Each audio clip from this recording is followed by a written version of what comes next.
The year was 2011, the month June.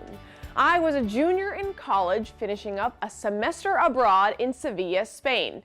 Now, I'm not showing you this as a trip down memory lane. I'm showing it to you because it's a place my mind took me back to as I read this month's book for Katie's Book Club, Jacqueline in Paris by Anne Ma. The story takes us to post-war Paris with 20-year-old Jacqueline Bouvier. Now, this was before she became the American icon affectionately known as Jackie. So this was a very different type of historical fiction for me to read because the author takes obviously a real figure, Jacqueline Kennedy Onassis, who really did spend her junior year of college abroad in Paris, and the author Anne Ma explores kind of maybe what that might have been like. So the story takes place in 1949, which is of course just a few years after World War II.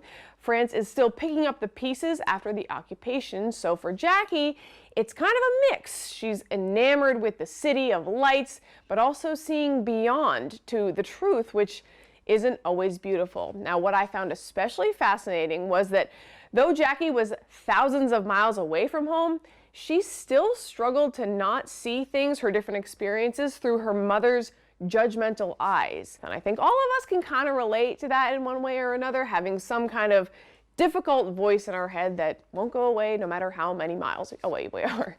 I liked seeing her make decisions for herself despite knowing and telling us as the readers what her mother would say.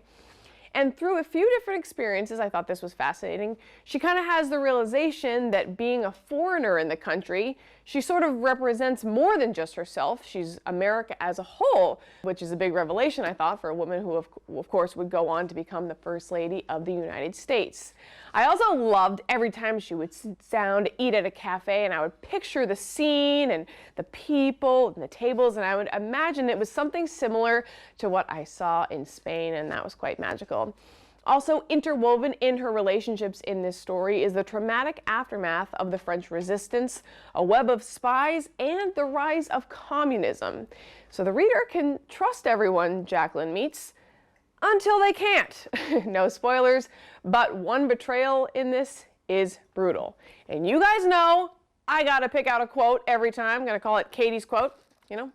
And this one was page 107. She says, "I had imagined this a joyful time of hope and rebirth, yet I was discovering a nation still raw with anguish. How would they ever turn the page?" I thought that was just a cool revelation for her. She's picturing something amazing and exciting, but really seeing the truth there and kind of realizing that I thought was very interesting. So if you want to check this out, get your copy of Jacqueline in Paris at Bethany Beach Books today. And while you're there, why not grab our pick for February for Katie's Book Club? This is The Dressmakers of Prospect Heights, is what we're going to read by Kitty Zeldis.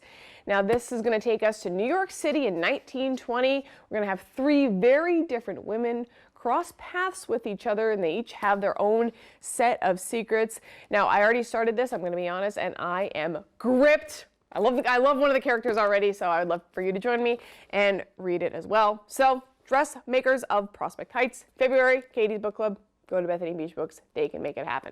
All right.